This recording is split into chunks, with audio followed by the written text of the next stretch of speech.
Hi guys! Welcome back to my channel! So, bago tayo mag-proceed sa video, at bago ka pa lang sa aking channel, please don't forget to subscribe, like, and share my video. At i-on mo na rin ang notification bell para updated ka sa bawat upload ko ng videos. For today's video, ipapakita ko sa inyo kung paano ako natuto mag-violin nang walang violin lessons. Or if you are interested, just keep on watching. Ituturo ko sa inyo kung paano ako natuto mag-violin nang hindi nag-enroll sa anumang violin lesson. Pero kasi, ganito kasi yung story nun. Grade 6 ako nun, going to high school na. So, wala kasing mga junior, senior high pa nun. So, after ng grade 6, mag-high school, first year high school na. So, bago mag-high school noon, in-enroll ako ni mama sa isang music lesson, pero ang instrument is keyboard. Kasi binilihan niya ako dati ng keyboard, tapos as my toy lang sana, pinaglalaroan ko lang na ganyan. Tapos napansin niya na yung mga naririnig kong mga kanta o yung mga kanta na gusto ko, mga ganun, natutugtog ko yung melody sa keyboard. So sabi niya, pwede to, may talent to. Kaya niya ako in-enroll para mas lumalim pa yung kaalaman ko sa keyboard. So ayun na nga, enroll niya ako sa isang music lesson sa keyboard, pero medyo basic lang talaga yun kasi ang instrument nga is keyboard, so meron siyang accompaniment. Ganoon kasi yung tinuro sa akin, may accompaniment na. So isang pindot mo lang nung chord, kahit bitawan mo na, tuloy-tuloy pa rin yung tugtog niya. So, ganun lang siya kadali. And yung right hand is melody. So, ganun lang siya. So, doon ako natuto. And nagkaroon din ako ng idea sa mga notes kasi yung pinapabasa sa akin, yung copy ng music na tinutugtog ko, nasa staff na siya, nasa music sheet siya actually. Pero, dahil nga baguhan lang ako nun, may mga letter names na sa loob ng notes. So, nakita ko kung anong note yung nasa first line, nasa second line, mga ganun. So, basically, may idea na ako sa music dahil dun sa music lesson na yun, dahil sa keyboard lesson. So, pagtugtong ko ng high school, may bagong curriculum ang mother school dito sa city namin. So, yun yung nag-audition ako. Nag-try ako mag-audition and then luckily nakuha. Ang una kong pinag-auditionan actually is instrument. Kasi ang under ng music kasi nakahiwalay pa siya ng voice and instrument. So sa instrument ako, but since first batch kasi kami, so under observation pa. So kulang pa ng mga teachers. So yung teacher na naka-assign sa instrument, so mag-focus lang kasi sa gitara daw. Parang that time, hindi ko alam kung bakit, pero hindi ako interesado sa gitara nun. So sabi ko, sa isip ko lang sabi ko, ayoko mag-stay sa instrument. So, nag-try ako sa voice.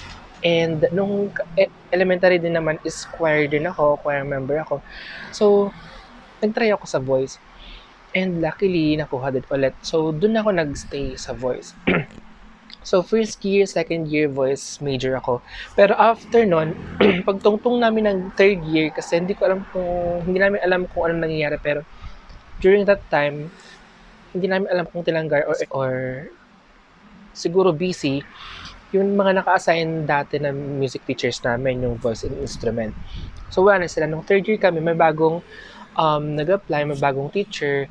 Tapos, yun ay talagang graduate siya ng music sa Manila pa mismo. So, yun. Dun siya nang naging music teacher namin. And after nun, sabi niya, nung year na yun, is ang naka-assign sa kanya, makabuo siya ng rondalya and sam.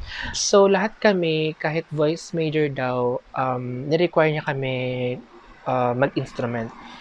And sabi rin naman niya is, kung singer ka, at least alam mo din tumugtog ng at least 1 to 2 instruments, sabi niya ganyan. So, and that time, mahilig na rin talaga ako sa music at bata pa lang ako kumakanta na ako. So, after nun, ayan, binigay niya yung mga instruments na pwedeng tugtugin. So, nilista niya yung mga instrument na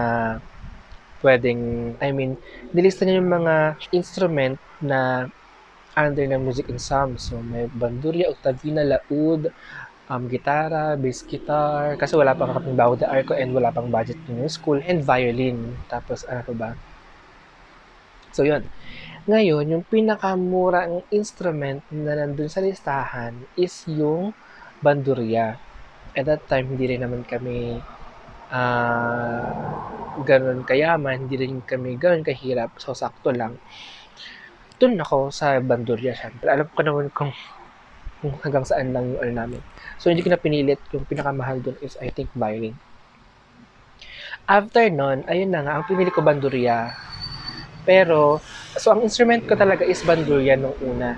And then, later on, hiniram ko yung violin ng kaklase ko kasi nainggit ako. Tapos, kasi nga, nung high school ako, during that time, never pa ako nakita ng violin at nakarinig sa personal. So, nung nakita namin, pinatugtog sa mga pinatugtog sa amin, or pinatry sa amin, parang na-disappoint kami na, ganito pa talaga yung tunog. Parang hindi naman ganito yung tunog ng violin. Sabi ko ganyan. Nag-search ako sa mga YouTube, ganyan. Hindi naman ganito.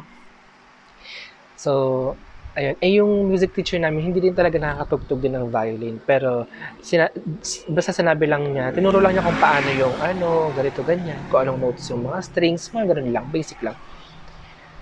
So, yun na nga. Ang nangyari, hiniram ko yung violin ng kaklase ko. Tapos, ang tawag doon? Trinay kong magkapa na parang ginagawa ko sa bandurya. Kasi yun yung merong talent ako. Meron yung talent ko sa pandinig. Yung bang maririnig ko lang, tapos mahanap ko siya. Yung especially melody. Sa chord, hindi ako masyado. Pero sa melody, pag narinig ko, kaya ko siyang kapain sa violin or sa keyboard. Ganun. Or sa bandurya. So, yun na nga. Hiniram ko, trinay kong kumapan, nakatugtog ako ng isang kanta at narinig yun ng music teacher namin. Kaya sabi niya, mag-violin ka na lang, makapagpalitan ka sa kaklase mo. So, swerte rin naman ako dahil meron akong kaklaseng napakabait at pinahiram niya nga yung violin niya kahit napakamahal that time na ko. Alam kong deep inside ayaw din niya pero wala naman siyang magagawa dahil yung music teacher namin ang nag-ask na kung pwedeng ipahiram sa akin. Yun na nga, medyo mahaba-haba na yung kwento ko. So, to cut the story short, ay na nga, doon ako na discover, narinig ng music teacher namin, tapos, ayun. So, ibig sabihin, pagkahawak ko ng violin mismo, doon ko na na-discover na alam ko pala siya. So, sa mga gustong matuto mag-violin, guys, alam nyo na, humiram muna kayo ng violin. Ng mga may kakilala kayong may violin, and try nyo, kumbaga, kahit meron lang konting passion na mararamdaman nyo naman yan. Ay, parang gusto ko to, parang gusto kong aralin to, ganun. So, after nung binigay na sa akin yung violin, hinihiram ko na siya araw-araw. Araw-araw din ako nagpa-practice. So, nag-dedicate din ako, naglaan din ako ng time para matutunan mag-violin. So, ayun na nga, after nun, nagtuloy-tuloy na, dahil nga meron akong talent sa pandinig, at kumapa ng mga melody ng mga kanta, ganun yung ginawa ko, ganun yung exercise ko everyday. Makikinig ako ng kanta, tapos tatry ko siyang kapain sa violin or so kung ano man. Doon ko rin nalaman na hindi lahat ng keys ay kaya kong tugtugin. Kaya weakness ko yung mga kanta na nag-change key, especially pag half lang, tumaas lang ng half or one and a half, 2.5. Basta may half, nahihirapan akong mag-adjust, ganon. So, yun na nga. And, so yun na nga, alam ko nang nakatugtog ako kahit paano. Super basic lang yun. Pero hindi naman agad-agad maganda yung tunog ko. Hindi naman agad-agad na nakatugtog agad ako ng violin. Hindi po. Nagsariling sikap din ako. Kung meron ho kayong budget, why not mag-enroll kayo sa mga violin lessons. Pero ako po kasi talaga, na-discover ko lang na marunong ako at mas nag-enhance na ako dahil sa YouTube. So yun na nga guys, gusto kong i-share sa inyo kung paano yung ginagawa ko sa YouTube, sa mga ganyan, at kung paano ako mag-practice. Parang sa video na ito ay story ko lang ang naikwento ko. So sorry guys, actually, ayan, ituturo ko na nga sa inyo kung ano yung mga lessons. So ang ginawa ko, nag-search ako ng mga violin books for beginners. And sinunod ko yung lahat. Actually, kahit yung iba parang nadadalaan na ako. Parang, ito lang yun. Pero at the end of the day, meron pala talaga siyang silbi na parang, kaya ko pala 'to ginawa kasi para masanay ako sa ganito, ganyan. So, yung mga small things lang na tinuturo ng mga music teachers nyo, gawin ninyo guys kasi sobrang laking tulong yon. Okay. So, sa mga susunod pang lessons, ayan, abangan po ninyo ang next videos ko. So, kung interesado pa po kayo, just keep on waiting for my next video. Thank you guys. Bye!